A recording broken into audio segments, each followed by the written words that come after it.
8ാം വയസ്സിൽ സിനിമാ ലോകത്ത് ഇറങ്ങി തിരിച്ച ഒരു തിരുവനന്തപുരംകാരൻ, നമ്മുടെ എല്ലാവരും പ്രിയപ്പെട്ട ജിബിൻ ഗോപിനാഥാണ് കൂടുതൽ. നമസ്കാരം ചേട്ടാ. സന്തോഷമാണോ? അതോടെ എനിക്ക് പേരായി. ഗോപിൻ എൻ്റെ മോൻ സിനിമാ നടനായി എന്നുള്ള നടൻ എന്നുള്ള പേര് നാട്ടിൽ അപ്പം തന്നെ കിട്ടി. ഞാൻ കുറേ പേരോട് പറഞ്ഞു മോൻ സിനിമയിൽ ഒരു നല്ല ക്യാരക്ടർ ചെയ്തിട്ടുണ്ട് എന്നുള്ള പറഞ്ഞിരുന്നു. അച്ഛനിങ്ങനെ സന്തോഷത്തോടെ പറയുമ്പോൾ എനിക്കറിയാം, ഞാൻ നേരിട്ട് കാണുന്നില്ലെങ്കിൽ പോലും അച്ഛൻ അവിടെ നിന്ന് പറയുന്നത് കണ്ണ് നിറഞ്ഞിട്ടാവും എന്നുള്ളത് എനിക്ക് വളരെ വ്യക്തമായിട്ടൊരു ധാരണ എനിക്കുണ്ട്. ജൂനിയർ ആർട്ടിസ്റ്റായിട്ട് വർഷങ്ങളോളം പോകുമ്പം ഒരു മടുപ്പ് തോന്നില്ലേ? ഒരിക്കലും ഇല്ല. ഞാൻ ഇഷ്ടപ്പെടുന്ന സിനിമയാണ്. മടുപ്പ് തോന്നാൻ എനിക്കൊരിക്കലും അത് പറ്റില്ല. അച്ഛനും അമ്മയ്ക്കും ഞാൻ രസയായിട്ട് കാണുന്ന അന്ന് ആഗ്രഹം ഉണ്ടായിരുന്നു. അതവിടെ ക്ലോസ് ആയി. സിനിമയും പോയി, SIF പോയി. പിന്നെ ഇത് തന്നെ ഒരു സിനിമയ്ക്കുള്ള കഥയുണ്ടല്ലോ. രാഹുൽ സദാശിവന്റെ ഏടിയാണെന്ന് അറിഞ്ഞിട്ട് ഞാൻ അദ്ദേഹത്തോട് പറഞ്ഞിട്ടുണ്ട്, ഒരിക്കൽ എനിക്കൊരു പാസിംഗ് ഷോട്ട് വാങ്ങിച്ചു തരാൻ പറ്റും.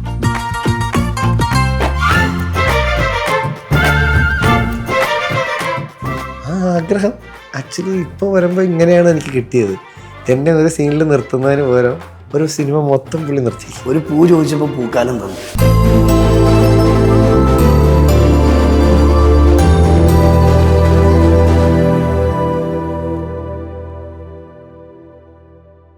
എല്ലാവർക്കും നമസ്കാരം. ഞാൻ അജിൻ വർഗീസ്. സെല്ലുലോഡിന്റെ മറ്റൊരു എപ്പിസോഡിലേക്ക് അവർക്ക് സ്വാഗതം. 8ാം വയസ്സിൽ സിനിമാ ലോകത്ത് ഇറങ്ങി തിരിച്ച ഒരു തിരുവനന്തപുരംകാരൻ, ഇന്ന് കത്തി നിൽക്കുന്ന പ്രണവ് മോഹൻലാലിന്റെ പടത്തിൽ നമ്മളെല്ലാവരെയും പേടിപ്പിച്ച, നമ്മുടെ എല്ലാവരും പ്രിയപ്പെട്ട ജിബിൻ ഗോപിനാഥാണ് കൂടുതൽ. നമസ്കാരം. നമസ്കാരം ജിബിൻ ചേട്ടാ. സന്തോഷമാണോ? ഇപ്പം സന്തോഷിച്ചില്ല, ഞാൻ എപ്പോൾ സന്തോഷിക്കണം. സന്തോഷമാണ്. തീർച്ചയായിട്ടും ഒത്തിരി സന്തോഷം കേട്ടോ. കാരണം 8ാം വയസ്സിൽ ഇറങ്ങി തിരിച്ച തിരുവനന്തപുരംകാരൻ, 34 വർഷമെന്ന് പറയുമ്പം ഇന്നോ നാളെയോ എന്നുള്ള വർഷമല്ല. എനിക്ക് തുടക്കം മുതൽ നമുക്ക് ചോദിച്ചു പോവാം. തീർച്ചയായിട്ടും. തിരുവനന്തപുരത്ത് എവിടെയാണ്? തിരുവനന്തപുരത്ത് ഞാൻ കോലിയക്കോട് എന്ന് പറയുന്നതാണ്. ഒരു ഉൾഗ്രാമമാണോ? ഉൾഗ്രാമം മീൻസ് ഈ 34 കൊല്ലങ്ങൾക്ക് മുമ്പൊക്കെ അതൊരു ഉൾഗ്രാമം തന്നെയാണ്. തീർച്ചയായിട്ടും വളരെ ചെറിയൊരു സ്ഥലം. നമ്മുടെ സുരാജേട്ടൻ്റെ വീട് അടുത്താണ്. വെഞ്ഞാറമൂടിനും പോത്തങ്കോടിനും ഇടയ്ക്കുള്ള ഒരു ചെറിയ സ്ഥലമാണ്. അവിടെ അച്ഛൻ, അമ്മ, അനിയൻ, ഞങ്ങളുടെ ഫാമിലി അതാണ്. അവിടെ പിന്നെ അവിടുത്തെ സ്കൂളിൽ പഠിച്ചു. കോലിയക്കോട് ഗവൺമെൻറ് UPC പഠിക്കുന്നു. തൊട്ടടുത്ത് പെരപ്പങ്കോട് ഹയർ സെക്കൻഡറി സ്കൂളിൽ ഹയർ സെക്കൻഡറി, ഹൈസ്കൂൾ പഠിച്ച LVHS പോത്തൻകോട്. ഇതൊന്നും പറയാൻ കാര്യം, ഇതെല്ലാം എനിക്ക് ഈ വിദ്യാലയത്തിനപ്പുറത്തേക്ക് വേറെ പലതുമായിരുന്നു. എന്നെ ഇന്നിപ്പോൾ ഇവിടെ ഇരുത്തിയേക്കുന്നതിൽ എന്നെ ഒരു ബേസിക് സംഭവമാക്കി റെഡിയാക്കി തന്നിട്ടുള്ളത് എൻ്റെ ഈ സ്കൂൾ ജീവിതമായിരുന്നു. ഈ ഹയർ സെക്കൻഡറി വരെയുള്ള എൻ്റെ ഈ ചുറ്റുവട്ടത്തുള്ള 3 സ്കൂളുകളാണ്. അവിടെ നിന്ന് നാടകക്കളരി പരിപാടി ഞാൻ ആകെ നാടകം ചെയ്തിട്ടുള്ള ഈ സ്കൂൾ വിദ്യാഭ്യാസ സമയത്ത് മാത്രമാണ്. അതും രംഗപ്രഭ എന്ന് പറഞ്ഞിട്ട് വലിയൊരു കുട്ടികളുടെ നാടക സംഘമുണ്ട്, രംഗപ്രഭ. അത് ഭയങ്കര ഫേമസ് ആണ്. അവിടെ നിന്നാണ് അവിടുത്തെ ഒരു പ്രധാനപ്പെട്ട ഒരു അധ്യാപകൻ വന്നാണ് ഞങ്ങൾക്ക് സ്കൂളിൽ നാടകക്കളരി എന്ന് പറഞ്ഞിട്ട് കോലിക്കോട് സ്കൂളിൽ തുടങ്ങുന്നത്. അവിടെ നിന്നാണ് ഈ അഭിനയിക്കാനുള്ള ത്വര, മീൻസ് നമ്മളെ ഒരു സ്റ്റേജിൽ കൊണ്ട് നിർത്തിയാൽ ഇവൻ എന്തെങ്കിലും ചെയ്യുമെന്ന് ആദ്യമായിട്ട് തിരിച്ചറിയുന്നത് നാരായണപിള്ള സാർ. അതെ, കൊച്ചി നാരായണപിള്ള സാറാണ് രംഗപ്രഭാതത്തിൽ. അദ്ദേഹമാണ് തുടക്കമിട്ട് തരുന്നത്. അതായത് ജിബിൻ ഗോപിനാഥിന്റെ വളർച്ചയ്ക്ക് സ്കൂളുകൾ കൂടെ നിന്നു. തീർച്ചയായിട്ടും ജിബിൻ ഗോപിനാഥിൻ്റെ വളർച്ചയ്ക്കുന്നതിനപ്പുറത്തേക്ക് ജിബിൻ ഗോപിനാഥിനെ സ്റ്റേജിൽ കയറ്റി എന്തെങ്കിലും ഒരു പെർഫോം ചെയ്യിക്കണമെന്ന് എന്നേക്കാൾ കൂടുതൽ ആഗ്രഹിച്ച് എനിക്ക് തോന്നുന്നു എൻ്റെ കൂടെ ഉണ്ടായിരുന്ന എൻ്റെ അധ്യാപകരും എൻ്റെ സ്കൂളും ഒക്കെ തന്നെ. ഈ സമയത്ത് അവരെ ഓർക്കുന്നു. അയ്യോ, ഏത് സമയത്ത് ഞാൻ അവർ ഓർക്കുന്നുണ്ട്. ഈ സമയത്ത് മാത്രമല്ല, നമ്മൾ ഒരു വിത്തിട്ടാൽ മാത്രമേ അതിൽ വെള്ളമൊഴിച്ച് വളർത്താൻ പറ്റുള്ളൂ. തീർച്ചയായിട്ടും ഫസ്റ്റ് ഈ അഭിനയിക്കുക അല്ലെങ്കിൽ ഈ ഒരു മേഖലയിലേക്ക് എത്തിപ്പെടുക എന്നുള്ള ഒരു സ്റ്റാർട്ടിങ്, ഒരു വിത്തിടൽ നടത്തിയത് എൻ്റെ കോലിയക്കോട് ഗവൺമെൻറ് UP സ്കൂളാണ്. പിന്നീട് സിനിമയിലോട്ട് യാത്ര തിരിച്ചത് 8ാം വയസ്സിലാണെന്ന് പറയുന്നു. അതെ, ഈ 8ാം വയസ്സിലൊരു പൊട്ടുപ്രായമല്ലേ? തീർച്ചയായിട്ടും. അന്ന് നമുക്ക് ഇന്നിപ്പോൾ നമ്മൾ ഇന്ന് ഇൻ്റർവ്യൂ ചെയ്യുന്ന ഒരു സോഷ്യൽ മീഡിയ സംഭവമോ TV-യിലോ ഒരു ഇൻ്റർവ്യൂ ഇല്ല. അന്നൊക്കെ ദൂരദർശൻ മാത്രമാണ്. എനിക്ക് എൻ്റെ കാഴ്ചകളുടെ ആദ്യത്തെ പാഠം എന്ന് പറയുന്നത് ദൂരദർശനാണ്. ദൂരദർശനിലെ സിനിമകൾ ഈ മറ്റേ മഹാഭാരതവും രാമായണവും ഒക്കെ കണ്ട്, ജയൻറ്റ് റോബർട്ട് കണ്ട്, അല്ലെങ്കിൽ അന്നത്തെ മറ്റേ കാർട്ടൂൺ പരിപാടികൾ, ഞായറാഴ്ചകളിൽ ശനിയാഴ്ചകളിൽ സിനിമ, തിരനോട്ടം, ചിത്രഗീതം, ഇതൊക്കെ കണ്ട് വളർന്ന ഒരാളാണ്. അത് വീട്ടിൽ TV ഉണ്ടായിട്ടല്ല, വളരെ ഒരു 1 കിലോമീറ്റർ അപ്പുറത്ത് ഉള്ള ഒരു വീട്ടിലേക്ക് ഞങ്ങളുടെ വീടിന് ചുറ്റുമുള്ള കുറേ ആൾക്കാർ കിടക്കാനുള്ള പരമ്പുൾപ്പെടെ കൊണ്ടുപോയി അവിടെ കിടന്ന് ആ വീട്ടുകാർ എപ്പോൾ ടി വി കണക്കുന്നു അപ്പം തിരിച്ചു പോകുന്നു. അങ്ങനെ ഒരു ലൈഫുണ്ട് ജീവിതത്തിൽ. അവിടെ നിന്ന് സിനിമയിലോട്ട് പിന്നെ യാത്ര തിരിക്കുന്നത് എങ്ങനെയായിരുന്നു? അത് യാത്ര തിരിക്കലല്ല, ഇതിൻ്റെയൊക്കെ ഭാഗമായിട്ട് അന്നും അത് ഞാൻ പറഞ്ഞു തുടങ്ങി അവിടെയായിരുന്നു. ഈ സോഷ്യൽ മീഡിയ അന്നില്ല. നമ്മൾ ഈ പത്രമാണ് മെയിൻ സാധനം. പത്രത്തിൽ ബാലതാരങ്ങൾ ആവശ്യമുണ്ടെന്ന് പറഞ്ഞ് ഇങ്ങനെ വരും. അതൊരു കോളത്തിൽ വരും. വീട്ടിൽ പത്രമില്ല. തൊട്ട് അപ്പുറത്തെ എൻ്റെ റിലേറ്റീവിൻ്റെ വീട്ടിലാണ്. അവിടെ 2 പത്രം വരുന്നുണ്ട്. അപ്പോൾ മാതൃഭൂമിയും പിന്നെ വേറൊരു പത്രവും കൂടെ ഉണ്ട്. അപ്പോൾ ദേശാഭിമാനിയാണ്. അപ്പോൾ ഞങ്ങളുടെ വീട്ടിൽ ഇട്ടിട്ട് ഇതിൻ്റെ സൈഡിലൂടെ വഴി കൂടിയാണ് അവരെ വീട്ടിൽ പോകുന്നത്. സോ പത്രക്കാരൻ്റെ സൗകര്യത്തിൻ്റെ പുറത്താണ് എൻ്റെ വീട്ടിൽ ഇടുന്നത്. അപ്പോൾ കുട്ടിക്കാലം തൊട്ട് ഈ വായന എന്ന് പറയുന്നത്, പത്രവായന എനിക്ക് ഭയങ്കര ഇഷ്ടമുള്ള, എനിക്ക് നന്നായിട്ട് വായിക്കാൻ ഇപ്പോഴും പത്രം വായിക്കാൻ വലിയ താല്പര്യം. എനിക്ക് ഓൺലൈനിൽ ന്യൂസ് വായിക്കുന്നതിനപ്പുറത്തേക്ക് നമ്മൾ ഇന്ന് വായിക്കുന്ന വാർത്ത യഥാർത്ഥത്തിൽ ഇന്നലെ നടന്നതാണ് പത്രത്തിൽ. ഓൺലൈനിൽ നമുക്ക് ലൈവ് കാണും. പക്ഷെ എന്നാലും ഇന്ന് ഞാൻ അറിഞ്ഞ വാർത്ത എനിക്ക് നാളെ എനിക്ക് പത്രത്തിലൂടെ വായിക്കാൻ, വിശാലമായിട്ട് വായിക്കാൻ ആഗ്രഹിക്കുന്ന ഒരാളാണ്. ഏറ്റവും ഇപ്പോൾ വലിയ സിനിമയും സ്പോർട്സും വല്ലാണ്ട് ഇഷ്ടപ്പെടുന്ന ഒരാളാണ്. അപ്പോൾ ഇത് വായിക്കുക എന്നുള്ളൊരു ത്വര, പത്രം വായിക്കുക എന്നുള്ള ത്വര എനിക്ക് പണ്ട് തൊട്ടേ ഉണ്ട്.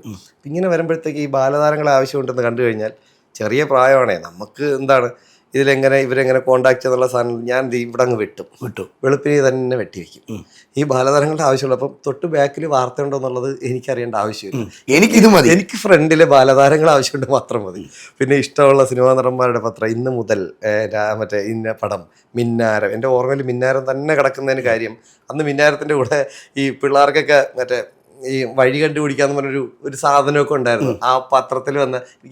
എനിക്ക് ഓർമ്മയുണ്ട്, അതിന് ചീത്ത കേട്ടൻ ഒരു കണക്കില്ല. ഞാൻ വിട്ടി രാവിലെ തന്നെ. അതൊരു വലിയ പരസ്യമായിരുന്നു. അപ്പോൾ ഈ അപ്പുറത്തെ വീട്ടിലേക്ക് പോകുമ്പോഴത്തേക്കും പല വാർത്തയുടെയും ആദ്യം കാണില്ല, അല്ലെങ്കിൽ ചിലപ്പോൾ മിഡിൽ പോർഷൻ കാണില്ല, അല്ലെങ്കിൽ ലാസ്റ്റ് പോർഷൻ കാണില്ല. ഈ ഒരു അവസ്ഥയായി. ഇത് വലിയ ചർച്ചയ്ക്ക് അപ്പുറത്തേക്കൊരു നല്ല ദേഷ്യത്തിലേക്ക് മാറി. ഇങ്ങനെയാണെങ്കിൽ ശരിയാവില്ല എന്ന് പറഞ്ഞിട്ട് പത്രക്കാരനെ കൊണ്ട് ഒരു ദേഷ്യത്തിലൊന്നല്ല കേട്ടോ, നമ്മളോടുള്ള ദേഷ്യം കൊണ്ടല്ല, തീർച്ചയായിട്ടും അവർ ഈ പറഞ്ഞ വലിയ നന്നായിട്ടൊക്കെ വായിക്കുന്ന നല്ല മര്യാദ ഇല്ലാത്ത കേട്ടോ ഞാൻ വെട്ടുന്നത്. ഞാൻ വെട്ടിയിട്ട് പോലും പലപ്പോഴും ഞാൻ സമ്മതിക്കായിരുന്നു. ഞാനല്ല, എനിക്ക് അറിഞ്ഞൂടാ ഇത് പത്രക്കാരൻ വെട്ടിയിട്ടുണ്ടോന്നൊക്കെ പറഞ്ഞിട്ടുണ്ട് ആ പ്രായത്തിൽ.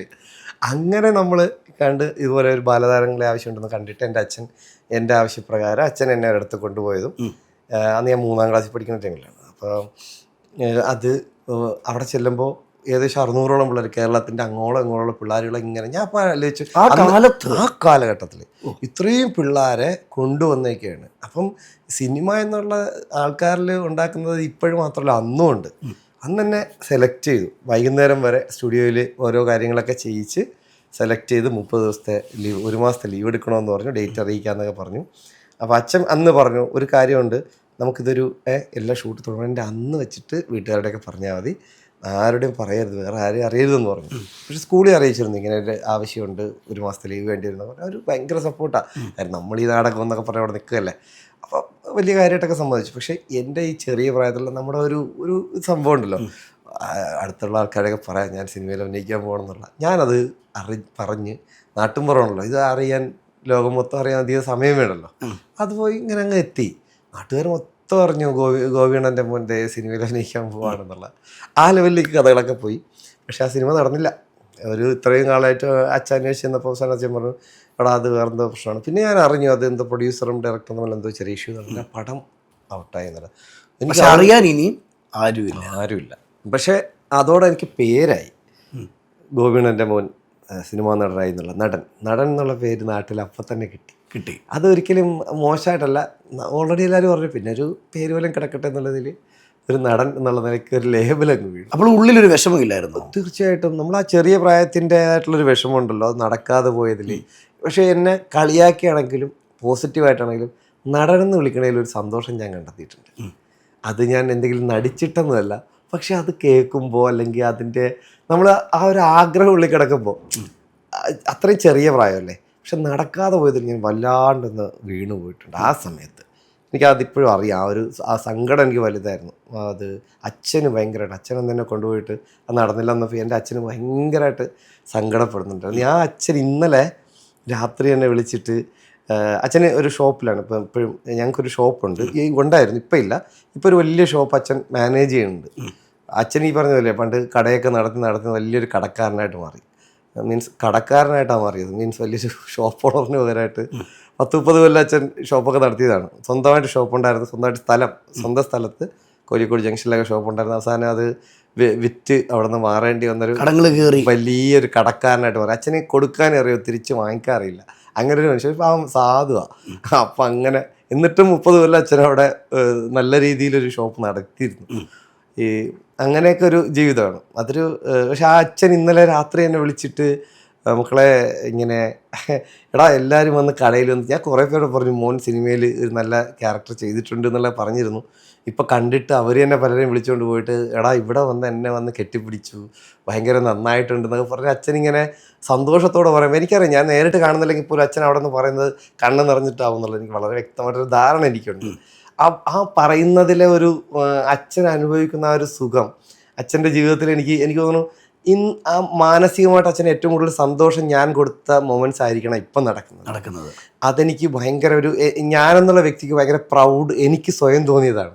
എൻ്റെ അച്ഛനെ തന്നെ അല്ലാതെ ഈ കാലഘട്ടം വരെയും ഞാൻ അതിന് മാത്രം പ്രത്യേകിച്ച് എന്തെങ്കിലും ഒരു എന്നും ഞങ്ങൾക്ക് വേണ്ടി മീൻസ് എല്ലാ അച്ഛനും അമ്മമാരും അങ്ങനെ തന്നെ സ്വന്തം മക്കൾക്ക് വേണ്ടി ജീവിക്കുന്നവരാണ്. ഇപ്പം ഞാനെന്നുള്ള വ്യക്തി എൻ്റെ മക്കൾക്ക് വേണ്ടി ജീവിക്കുന്നതാണ്.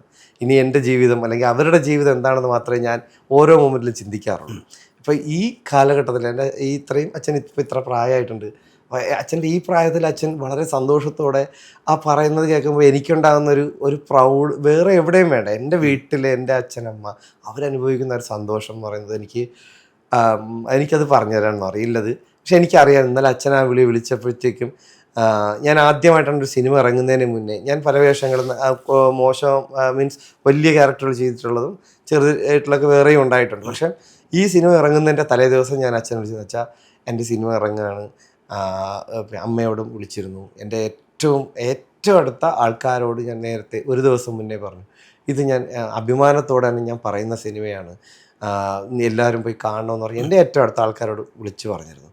അപ്പോൾ എൻ്റെ അതായി പറഞ്ഞു ഇന്നലെ എനിക്ക് ഏറ്റവും മറക്കാനാവാത്ത അച്ഛൻ അന്ന് തന്നെ കണ്ടിട്ട് നല്ല എല്ലാ ഭയങ്കര സംഭവമായിട്ടൊക്കെ പറഞ്ഞെങ്കിലും ഇന്നലെ ഇങ്ങനെ എല്ലാവരും വന്നിട്ട് എന്നോട് ഇത് പറയുന്നു എന്ന് പറഞ്ഞപ്പോൾ എനിക്ക് ഭയങ്കര ഫീലായിപ്പോയി. സീരിയസ്ലി ഞാനങ്ങ് ഫീലായിപ്പോയി. എനിക്ക് ആദ്യമായിട്ടാണ് എനിക്ക് അങ്ങനെ ഒരു സുഖം എൻ്റെ അച്ഛന് കൊടുക്കാൻ പറ്റില്ല, എൻ്റെ അല്ലെങ്കിൽ വീട്ടുകാർക്ക് കൊടുക്കും. ഒരു സമയത്ത് കളിയാക്കലുകളാണെങ്കിൽ പോലും ഗോപിനാഥൻ്റെ മകൻ നടനായടാ എന്ന് പറയുമ്പോഴും ശരിക്കും ഏറ്റവും 8ാം ക്ലാസ് പ്രായമുള്ള ആ മകനേക്കാൾ വേദനിച്ച അച്ഛനായിരിക്കും. ഭീകരമായിട്ടും വേദന ഉണ്ടായിട്ടുണ്ടാവണം. എനിക്ക് ഒരിക്കലും അച്ഛൻ അത് തുറന്ന് കാണിക്കില്ല. പുറത്തിറങ്ങുന്ന സമയത്തോ നടൻ എന്തിയടാ വീട്ടിലുണ്ടോ എന്നൊക്കെ ചോദിക്കുമ്പോഴും അച്ഛൻ്റെ ഉള്ളിൽ എപ്പോഴെങ്കിലും തോന്നിക്കാണുമായിരിക്കാം ഒരു ദിവസം എൻ്റെ മകനത് സാധിക്കും. തീർച്ചയായിട്ടും ആ വിശ്വാസം ഉണ്ടായിരുന്നിരിക്കണം. ഒരിക്കലും ഒരു കാര്യത്തിന് എതിരെ നിന്നിട്ടില്ലാത്ത ആൾക്കാരാണ്. അത് വലിയൊരു ഭാഗ്യമല്ലേ? തീർച്ചയായിട്ടും ഭയങ്കര ഒരു ഭാഗ്യമാണ്. എൻ്റെ ജീവിതത്തിൽ എനിക്ക് കിട്ടിയിട്ടുള്ള, ഞാൻ പറയാം അന്ന് ബാലതാരങ്ങൾ ആവശ്യമുണ്ടെന്ന് പറഞ്ഞ് എന്നെ കൊണ്ടുപോകുമ്പോഴും അവർ നിർബന്ധിച്ചുകൊണ്ട് പോയിട്ടില്ല, ഞാനാണ് അങ്ങോട്ട് പറയുന്നത് അച്ഛാ ഇതിനെന്നെ കൊണ്ടുപോകുമെന്ന്. ഒരിക്കലും ഇങ്ങോട്ട് പറഞ്ഞ് ചെയ്യിച്ച സംഭവങ്ങൾ ഉണ്ടായിട്ടില്ല ജീവിതത്തിൽ. എന്താവശ്യപ്പെട്ടിട്ടുണ്ടോ ഞങ്ങളുടെ കൂടെ ഏത് മൊമെൻറ്റിലും നല്ലതും മോശമായിട്ടുള്ള എല്ലാ മൊമെൻറ്റിലും സ്വന്തം മക്കളോടൊപ്പം നിന്ന രണ്ടുപേരാണ് എൻ്റെ അച്ഛനും അമ്മയും. ഈ അച്ഛൻ കടക്കാരനായപ്പം മകന് സഹായിക്കാൻ പറ്റിയോ? ഇല്ല. അതെനിക്ക് ഭയങ്കര വിഷമമായിട്ടില്ല. എനിക്കൊന്നും ചെയ്യാൻ പറ്റിയിട്ടില്ല ആ മൊമെൻറ്റിലൊക്കെ. എന്തു പറയാൻ, ഞാൻ ഡിഗ്രിയൊക്കെ എടുത്ത് നിന്ന് ഒരു ട്യൂഷൻ എടുത്തിട്ട് ഞാൻ എന്ത് കൊടുക്കാനാണ് എൻ്റെ വീട്ടിൽ ആ സമയത്ത്? ഒന്നുമില്ല. പിന്നെ ആ സമയത്ത് അനിയൻ നേരെ പട്ടാളത്തിലേക്ക് കയറി പോകുന്നതാണ്. അവൻ ഇവിടെ ഡിഗ്രി അല്ലെങ്കിൽ അങ്ങനെ പഠിച്ച് നിൽക്കണം എന്ന് ആഗ്രഹിച്ച ഒരാളായിരുന്നു. പക്ഷേ വീട്ടിലെ സാഹചര്യം അവനെ പെട്ടെന്ന് തന്നെ NCC ഒക്കെ ചെയ്തുകൊണ്ടിരിക്കുകയായിരുന്നു. പക്ഷേ +2 കഴിഞ്ഞുകൊണ്ടേ അവൻ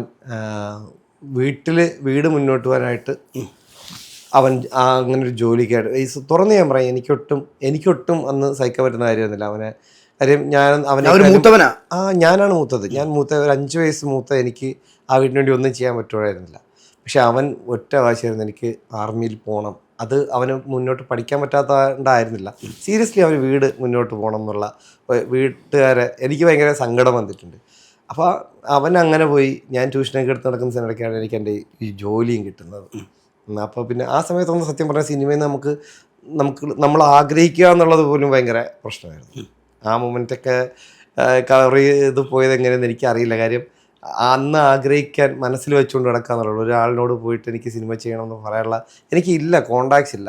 പക്ഷേ ഈ ഡിഗ്രി ചെയ്യുന്ന സമയത്താണ് ഞാൻ ഏറ്റവും കൂടുതൽ ജൂനിയർ ആക്ടറായിട്ട് പോയിട്ടുള്ളത്. MG കോളേജിൽ നിന്ന് പോകുന്നത് ആ സമയത്താണ്. ഡിഗ്രി കഴിഞ്ഞിട്ട് എനിക്ക് പ്രത്യേകിച്ച് ജോലിയൊന്നും ഇല്ലല്ലോ, ഇങ്ങനെ മുന്നോട്ട് പോകുന്നുള്ളതിൽ ഈ ട്യൂഷനൊക്കെ എടുത്ത് നടക്കുകയായിരുന്നു. അപ്പോഴാണ് ജോലി കിട്ടിയത്. ജോലി കിട്ടിയത് എനിക്ക് ഭയങ്കര, ആ സമയത്ത് എഴുതിയ ഒരു 6ഓളം ലിസ്റ്റിൽ ഒരുമിച്ച് ഞാൻ പേര് വന്നു. ആ മൊമെന്റ് ഞാൻ പറഞ്ഞു, ഈ പത്രം വായിക്കുന്ന സ്വഭാവം എനിക്ക് നല്ല രീതിയിൽ ഉണ്ടായിരുന്നതുകൊണ്ട് തന്നെ ജനറൽ നോളജ് അത്യാവശ്യം ഉണ്ട്. പുതു കാര്യങ്ങൾ പൂർണ്ണമായിട്ട് അറിയാമെന്ന് വെച്ചാൽ അറിയില്ലെങ്കിൽ ഒരു പത്രത്തിൽ വായിച്ചാൽ കിട്ടുന്നതൊക്കെ അത്യാവശ്യം ഗ്രാസ്പ് ചെയ്യുന്ന ഒരാളാണ്. അപ്ഡേഷൻ ഉണ്ടായിരുന്നു. അപ്പം അതുകൊണ്ടൊക്കെ തന്നെ അന്ന് എഴുതിയ ടെസ്റ്റുകൾ ഏകദേശം എല്ലാം വന്നു. അന്ന് ഒരുമിച്ച് വന്ന ടെസ്റ്റുകളിൽ എനിക്ക് തോന്നുന്നു എത്രയും പെട്ടെന്ന് എനിക്കൊരു ജോലി കയറുക എന്നുള്ളത് അത്യാവശ്യമാണ്. അതെ, അത് പിന്നൊരു ജോലിക്ക് വേണ്ടി ഇതിനേക്കാൾ മികച്ച ഒന്നിനു വേണ്ടി കാത്തിരിക്കാൻ പറ്റാത്തൊരവസ്ഥയാണ്. വീട്ടിലെ അന്നത്തെ സാഹചര്യം അതായിരുന്നു. അപ്പം ഞാൻ അപ്പം തന്നെ പോലീസിലേക്ക്, ബെസ്റ്റ് നല്ല സ്കെയിൽ ഓഫ് പേ നല്ലതായിരുന്നത് പോലീസിൻ്റെ ആയിരുന്നു. നേരെ ഞാൻ ഫോഴ്സിലേക്ക് അങ്ങനെയാണ് ഞാൻ ജോയിൻ ചെയ്യുന്നത്. പിന്നെ ഏകദേശം 1 കൊല്ലം അടുപ്പിച്ചുള്ള ട്രെയിനിങ്, അത് കഴിഞ്ഞ് പോലീസുകാരനായിട്ടുള്ള എൻട്രി. ഒരു കലിപ്പം പോലീസുകാരനാണോ? അല്ല അല്ല അല്ല ഈ മൊമെൻ്റ് വരെ ഞാൻ കലിപ്പ് പോലീസുകാരല്ല. അത് ആ ഒരു സാധനം ചിലപ്പോൾ എനിക്ക് അഭിനയിക്കാൻ സാധിച്ചേക്കും ഒരു കലിപ്പനായിട്ട്. പക്ഷെ ജീവിതത്തിൽ ഒരിക്കലും പല മൊമെൻറ്റ്സിലും എനിക്ക് കലിപ്പനാവുമ്പോൾ അത് അങ്ങനെ പറ്റിയിട്ടില്ല. എനിക്ക് സർവീസിലാണെങ്കിൽ പോലും എനിക്കങ്ങനെ ഒരു കലിപ്പം പോലീസുകാരനായിരുന്നില്ല. ഞാനൊരു സ്വയം എനിക്ക് എന്ത് പറയാൻ പറ്റും എനിക്കറിയില്ല. വളരെ കൂളായിട്ട് കാര്യങ്ങൾ നടന്നു പോകണം എന്ന് ചിന്തിക്കുന്ന ഒരാളാണ്. ഒരാളിനെ ബുദ്ധിമുട്ടിച്ച് മീൻസ് ഉപദ്രവിച്ച് എനിക്കൊന്നും അങ്ങനെ ഒരു സാധനം എനിക്കില്ല. ആ ഒരു മൈൻഡ് ഇതുവരെയ്ക്കും ഉണ്ടായിട്ടില്ല. അങ്ങനെ പോലീസുകാരനൊക്കെ ആയതിനു ശേഷം പിന്നെ അനിയൻ ജോലി ചെയ്യുന്നു, ചേട്ടൻ ജോലി ചെയ്യുന്നു, വീട് നോക്കുന്നു, സന്തോഷമായിട്ട് പോകുന്നു. അപ്പോഴും ചിന്തിക്കാം, എനിക്ക് ജോലിയുണ്ട്, പോലീസുകാരെന്നുള്ള നല്ലൊരു ലേബലുണ്ട്, ഇനി പടം വേണോ? എന്നിട്ടും ജോലിയോടൊപ്പം പടത്തിനുള്ള തീവ്രത കൂടിയത് എങ്ങനെയാണ്? അയ്യോ, അത് ചിന്തിക്കാമെന്നല്ല, ജോലി ഇല്ലാതിരുന്നപ്പോഴും ചിന്ത അതായിരുന്നു. പടം സിനിമ തന്നെയായിരുന്നു. എനിക്ക് നിലനിൽക്കാൻ ഒരു നിലനിൽപ്പിന്, എൻ്റെ കുടുംബത്തിന് നിലനിൽക്കാൻ ഒരു ജോലിയായിരുന്നു ഏറ്റവും അത്യാവശ്യം എന്ന് കരുതി എനിക്ക് സിനിമയോടെ മനസ്സിൽ ഇല്ലാതാകുന്നില്ലായിരുന്നു. എനിക്ക് ഏത് ജോലിയിൽ, ഇപ്പം ഞാൻ പോലീസിലല്ല വേറൊരു ജോലിക്കാണ് കയറിയിരുന്നെങ്കിൽ പോലും ഞാൻ തീർച്ചയായിട്ടും സിനിമ അതിൻ്റെ പുറകെ തന്നെ ചെന്നേനെ. അതിലൊരു വ്യത്യാസമില്ലല്ലേ. എനിക്ക് യാതൊരുവിധ അതിലൊരു ചേഞ്ച്, ആ മൈൻഡിനൊരു ചേഞ്ചേ വരില്ല, വന്നിട്ടുമില്ല. എന്നാലും ഒരുപാട് ജൂനിയർ ആർട്ടിസ്റ്റായിട്ട് വർഷങ്ങളോളം പോകുമ്പം ഒരു മടുപ്പ് തോന്നുന്നില്ലേ? ഒരിക്കലും ഇല്ല. ഞാൻ ഇഷ്ടപ്പെടുന്നത് സിനിമയാണ്. മടുപ്പ് തോന്നുന്നത് എനിക്കൊരിക്കലും അത് പറ്റില്ല. അത് ഇനിയും അങ്ങനെ തന്നെയാണ്, ഇതുവരെയും അങ്ങനെ തന്നെയായിരുന്നു. എനിക്ക് എത്ര നാൾ എനിക്ക് സിനിമ ചെയ്യാൻ പറ്റുമോ ആ മൊമെൻ്റ് വരെയും സിനിമയിലെ ഓരോ മൊമെൻറ്റും ഞാൻ അങ്ങ് അത്രയും ആസ്വദിക്കും. ഇതിൻ്റെ പുറകെ ഇങ്ങനെ നടക്കുമ്പോൾ കൂട്ടുകാരാണെങ്കിലും നാട്ടുകാരാണെങ്കിലും അല്ലെ സൗഹൃദങ്ങളാണെങ്കിലും എപ്പോഴെങ്കിലും മുഖത്ത് നോക്കി പറഞ്ഞിട്ടുണ്ടോ ഇതിലൊക്കെ പുറകെ നടന്നിട്ട് വല്ല കാര്യമുണ്ടോ? ഇഷ്ടം പോലെ. നിനക്ക് ബന്ധങ്ങളുണ്ടോ? അല്ല നിന്നെ കൊണ്ടൊക്കെ ഇതിൻ്റെ പുറകെ പോയിട്ട് എന്ത് കിട്ടും? അയ്യോ, അത് തീർച്ചയായിട്ടും അത് എന്തൊക്കെ കുത്തുവാക്കുകളാണ് പറഞ്ഞിട്ടുള്ളത്? കുത്തുവാക്കുകളല്ല, അത് കുറച്ച് ആൾക്കാർ നമ്മൾ നല്ലതായിട്ട് വരണമെന്ന് കരുതി നമ്മൾ ഉപദേശിക്കും. ഞാൻ പറയും, ഒരു നാട്ടുംപുറത്തുകാരാണ് ഈ പറഞ്ഞതുപോലെ അവിടുന്ന് സിനിമാക്കാരൊന്നും ഉണ്ടായിട്ടൊന്നുമില്ല. ഇതിനു മുന്നേ ആ നാട്ടിൽ നിന്ന് അങ്ങനൊരു സിനിമ ചെയ്ത് നിലനിന്ന് പോയിട്ടുള്ള ആരുമില്ല. അപ്പം പലരും പറഞ്ഞിട്ടുണ്ട്, എടാ ഇത് റിസ്ക് കളിയാണ്, നമ്മുടെ കയ്യിൽ നിൽക്കണമല്ല, നമ്മുടെ കയ്യിൽ അങ്ങനെ കാശില്ല വാരി എറിയാൻ, നമുക്ക് വേണ്ടി പറയാനാരുമില്ല, നമുക്ക് സപ്പോർട്ടിനൊന്നുമില്ല, നിനക്ക് നല്ലൊരു ജോലിയുണ്ട്, അതിനെ കളയരുത്, അതിനെ കൊണ്ടുപോയി എന്നും നമുക്ക് നിലനിൽപ്പിനുള്ള വളരെ സത്യസന്ധമായിട്ടുള്ള കാര്യങ്ങളാണ് ഇത്. പിന്നെ ഈ പറഞ്ഞതുപോലെ ചിലപ്പോൾ നമ്മളെന്ത് ചെയ്യും, അല്ലെങ്കിൽ എൻ്റെ കഴിവിൽ ഒരു കോൺഫിഡൻസ് വേറെ ആർക്കും ഉണ്ടാകത്തില്ല. അതിൽ എനിക്ക് മാത്രമേ ഉണ്ടാവുള്ളൂ. എനിക്കിത് പറ്റുമെന്ന് ചിന്തിക്കാൻ പറ്റുന്ന എനിക്ക് മാത്രമേ ഉള്ളൂ. സ്വാഭാവികമായിട്ട് നമ്മൾ നല്ലതിനായിട്ട് വരാൻ വേണ്ടിയിട്ടായിരിക്കണം അവരൊക്കെ പറഞ്ഞിട്ടുള്ളത്. വേണ്ട മോനെ, അധികം അവിടെ കളി വേണ്ട, നീ എങ്ങനെയും ഇവിടെ നിൽക്കുക എന്ന് പറഞ്ഞിട്ടുണ്ടെങ്കിൽ നല്ലത് എഴുതിയിട്ടായിരിക്കും. അല്ല തന്നെ അങ്ങനെ ആയിരിക്കില്ല, വേറെ ആരും അത് പറയില്ലെന്നേ. അങ്ങനെയൊക്കെ അതൊന്നുമില്ല. പിന്നെ അവിടുന്ന് മുന്നോട്ട് യാത്ര ചെയ്യുമായിരുന്നു. അപ്പോഴും ജിബിൻ ഗോപിനാഥിനെ പറ്റി ഞാൻ അറിഞ്ഞൊരു കാര്യം, ഒരുപാട് ലൊക്കേഷനിൽ പോവും, ചാൻസ് ചോദിക്കും. അതിലൊരു വ്യക്തി പറഞ്ഞു നിനക്ക് റോളില്ല. സംഭവിച്ചിട്ടുണ്ട്. എന്തായിരുന്നത്? അത് ഒരു റോളില്ല എന്നല്ല, എനിക്കൊരു ക്യാരക്ടർ പറഞ്ഞു. എനിക്കൊരു നല്ലൊരു ക്യാരക്ടർ പറഞ്ഞു. നല്ലത് മീൻസ് ഒരു 10 ദിവസത്തെ ഷൂട്ട് പറഞ്ഞു. ഞാൻ ആ സമയത്ത് നമ്മുടെ SI ടെസ്റ്റിന് വേണ്ടി 1.5 കൊല്ലമായിട്ട് ഞാൻ പ്രിപ്പയർ ചെയ്യാണ്. സബ് ഇൻസ്പെക്ടർ ഓഫ് പോലീസ്, നല്ലൊരു പോസ്റ്റാണ് കേരള പോലീസ്. കൃത്യമായിട്ട് എനിക്ക് തന്ന 10 ദിവസത്തിലെ ഫസ്റ്റ് ഡേ ഷൂട്ടെന്ന് പറയുന്നത് SI എക്സാമിൻ്റെ ഡേറ്റിലാണ്. അന്ന് ഞാൻ എന്ത് ചെയ്തു, ഹാൾ ടിക്കറ്റ് ഉൾപ്പെടെ എടുത്തുകൊണ്ട് വീട്ടിൽ നിന്ന് പോയി. വെളുപ്പിന് പോയി, എക്സാമാണെന്ന് പറഞ്ഞിട്ട് പോയിട്ട് ഞാൻ എക്സാമിന് പോവാതെ നേരെ ആ പടത്തിൻ്റെ ലൊക്കേഷനിലേക്ക് പോയി. എനിക്ക് ഉറപ്പിച്ച് വെച്ചേക്കുന്ന ക്യാരക്ടറാണല്ലോ. അവിടെ പോയി ഇരുന്നു. പടം പക്ഷേ 11:30-ക്ക് ശേഷമേ ഷൂട്ടുള്ളൂ. അപ്പോൾ എല്ലാം ലൈറ്റ് കാര്യങ്ങളെല്ലാം സെറ്റാക്കി ഞാനിങ്ങനെ വലിയ കാര്യത്തിൽ മേക്കപ്പ് ഒക്കെ ചെയ്തിരിക്കുകയാണ്. അപ്പം ഒരു 10 ഫാമിലിയാണ്. അതിൽ നമ്മുടെ ഇന്നത്തെ ഒരു വലിയൊരു ആക്ടറുണ്ട്, അദ്ദേഹത്തിൻ്റെ ഫാമിലി അതിനകത്ത് അഭിനയിക്കുന്ന മെയിൻ ആർട്ടിസ്റ്റുകളെല്ലാവരും ഉണ്ട്. അപ്പോൾ ഞാനിങ്ങനെ ചോദിച്ച് വാങ്ങിച്ചൊരു ക്യാരക്ടറാണ് അത്. പലതവണ ഡയറക്ടറെ കണ്ട് വാങ്ങിച്ചതാണ്. അപ്പോൾ ഈ പറഞ്ഞാൽ എൻ്റെ ഫാമിലിയിൽ ഒരു പെൺകുട്ടി, ഒരു എൻ്റെ വൈഫായിട്ട് അഭിനയിക്കാൻ ഒരു പെൺകുട്ടിയാണ്. ഈ പെൺകുട്ടി അന്ന് വന്നില്ല. ഓക്കെ, മനസ്സിലായില്ലേ? ഇവർ ചാർട്ട് ചെയ്തനുസരിച്ചിട്ടാണെങ്കിൽ എനിക്കുണ്ട് അതിനകത്ത്. സമയമായപ്പോൾ വന്നില്ല. അപ്പം പുള്ളി നോക്കുമ്പോഴത്തേക്കും ആ പെൺകുട്ടി ഇല്ലാന്നുണ്ടെങ്കിൽ റീപ്ലേസ് ചെയ്യാൻ ആളില്ല. ഓക്കെ, സ്വാഭാവികമായിട്ട് എന്ത് ചെയ്യും? എങ്കിൽ ഈ ക്യാരക്ടർ വേണ്ട അവിടെ. 10 ഫാമിലി എന്നുള്ള ഞാൻ 9 ഫാമിലി ആക്കിയെന്ന് അദ്ദേഹം പറയുമ്പോഴത്തേക്ക് വേറെ ആർക്കും ഒന്നും ചെയ്യാൻ പറ്റില്ല. അല്ല, അത് അവരെ തെറ്റല്ല. കാര്യം എന്നെ ഒറ്റയ്ക്ക് അവിടെ ഇരുത്താൻ പറ്റില്ല. ഫാമിലി സീനാണ് മൊത്തം കാണിക്കേണ്ടത്. 10 ദിവസത്തെ ഷൂട്ട് അതാണ്. ഞാൻ അവിടെ ഇരിക്കണം, ആരും ഒന്നും തീരുമാനം പറയുന്നില്ല. ഇങ്ങനെയായി. ഏകദേശം 1 മണി അടുപ്പിച്ചായപ്പോൾ ബ്രേക്ക് അവറായി. 1:15 ആയപ്പോഴത്തേക്കും ഞാൻ ചെന്ന് അവസാനം ചോദിച്ചു, ഞാനുണ്ടാവുമോ? എനിക്കാണെങ്കിൽ സങ്കടമൊക്കെ വരിക. ഈ പെൺകുട്ടി വന്നില്ല, നടക്കില്ല എന്നൊക്കെ ആയപ്പോൾ ഭയങ്കര സങ്കടമായിട്ട് നിൽക്കുന്ന സമയത്ത് ഈ പറഞ്ഞ പോലെ അസോസിയേറ്റ് പറഞ്ഞു, ചേട്ടാ നമുക്ക് വേറൊരു പരിപാടി പിടിക്കാം, എന്തായാലും ഇത് നടക്കില്ല. അപ്പോഴാണ് ഞാൻ ആലോചിക്കുകയാണ്, ഞാൻ എൻ്റെ ആ കൊണ്ടുവന്ന ബാഗിനകത്ത് എൻ്റെ ഹോൾ ടിക്കറ്റ് ഇരിക്കുകയാണ്. ഞാൻ പറയുമെങ്കിൽ കുറച്ച് നേരത്തെങ്കിൽ അത് പറഞ്ഞുകൂടായിരുന്നു. അത് ഇത്രയും നേരം രാവിലെ മുതൽ ആ പെൺകുട്ടി ഇല്ല എന്നുള്ളത് നിങ്ങൾ അറിഞ്ഞതല്ലേ, എന്തെങ്കിലും നേരത്തെ പറഞ്ഞെങ്കിൽ സോറി ചേട്ടാ അതാണ്. ഞാൻ പറഞ്ഞു ഇന്ന് അപ്പം ഞാൻ പറഞ്ഞു എൻ്റെ എക്സാമാണ്, ഞാൻ അതും SI ആവാനുള്ള ഞാൻ 1.5 കൊല്ലമായിട്ട് പഠിക്കുകയാണ്, ഞാൻ നന്നായിട്ട് പ്രിപ്പയർ ചെയ്തിട്ടുണ്ട്. അപ്പോൾ ഞാൻ സോറി ചേട്ടാ, അത് ഇപ്പോഴാണ് കൺഫർമേഷൻ കിട്ടിയതെന്ന് പറഞ്ഞു. ഞാൻ പറഞ്ഞു ഓക്കെ, ഞാൻ എൻ്റെ 2 വീലർ ഇരിക്കാം, ആ 2 വീലർ എടുത്ത് ഞാൻ പായാണ്. എന്തായാലും വീട്ടിലെ പരീക്ഷ എന്ന് പറഞ്ഞ് ഇറങ്ങിയതല്ലോ, ഞാൻ പ്രിപ്പയർ ചെയ്തുകൊണ്ട് എനിക്ക് വേറെ വിഷയമില്ല. 1:30-കകത്ത് കയറണം, ഗേറ്റ് 1:30-ക്ക് പൂട്ടും. അപ്പം ഞാൻ പാഞ്ഞ് പിടിച്ച് ചെന്നു. 1:35 ഞാൻ എത്തി. ക്ലോസ് ചെയ്തു, കയറ്റിയില്ല. എൻ്റെ 1.5 കൊല്ലമായിട്ട് ഞാൻ പഠിച്ചുകൊണ്ടിരുന്ന ആ ഒരു SI മോഹങ്ങൾ, മീൻസ് അത് എനിക്ക് SI ആവുന്നതിനപ്പുറത്തേക്ക് ഈ പറഞ്ഞ പോലെ അച്ഛനും അമ്മയ്ക്കും ഞാൻ ഒരു SI ആയിട്ടാണ് കാണുന്ന അന്ന് ആഗ്രഹം ഉണ്ടായിരുന്നു. അതവിടെ ക്ലോസായി. സിനിമയും പോയി, SIയും പോയി. എൻ്റെ പൊന്നി, ഇത് റീൽസ് ആണോ റിയാലിറ്റി ആണോ? ഇത് റിയാലിറ്റി എന്ന് പറയുന്നതിൻ്റെ ഏറ്റവും വലിയ ഉദാഹരണം ആരാന്നറിയോ? ഇന്നത്തെ തുടരും സിനിമയുടെ എഡിറ്ററായിട്ടുള്ള ഷഫീഖ് ഉണ്ട്. ഷഫീഖ് ആ പടത്തിൽ AD-യാണ്. ഷഫീഖിനറിയാം ഈ കഥ, അന്നും അറിയാം.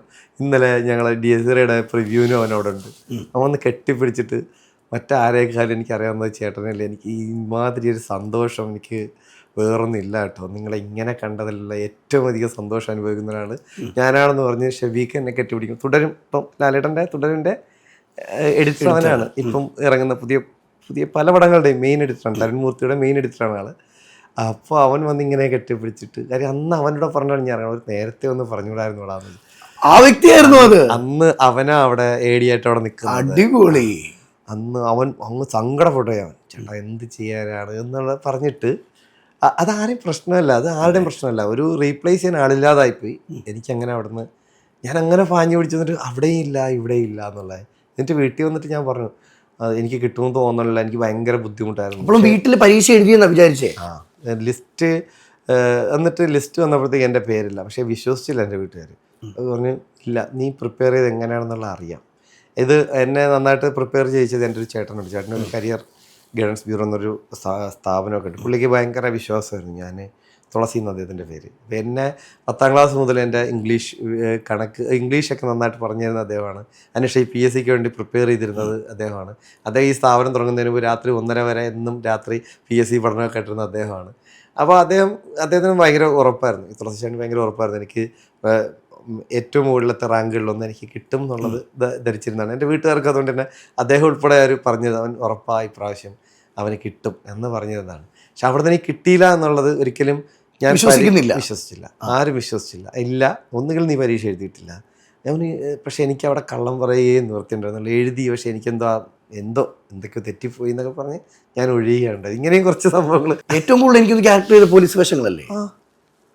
അപ്പോഴൊരു മടുപ്പില്ല? അതായത് പോലീസ് വേഷം ഒരു മടുപ്പില്ല. ഇല്ലില്ല, എനിക്ക് ചെയ്യുന്നതിൽ എന്താ മടുപ്പ്? എനിക്ക് ആത്യന്തികമായിട്ട് ഞാനത് അഭിനയിക്കുന്നതാ. എൻ്റെ ആഗ്രഹമാണ് ഞാൻ ആ ഒരു യൂണിഫോം ഇട്ട് അല്ലെങ്കിൽ യൂണിഫോം ഇട്ട് അത് അവിടെ ചെയ്തുകൊണ്ടിരിക്കുന്നത് എൻ്റെ ഏറ്റവും വലിയ ആഗ്രഹമാണ്.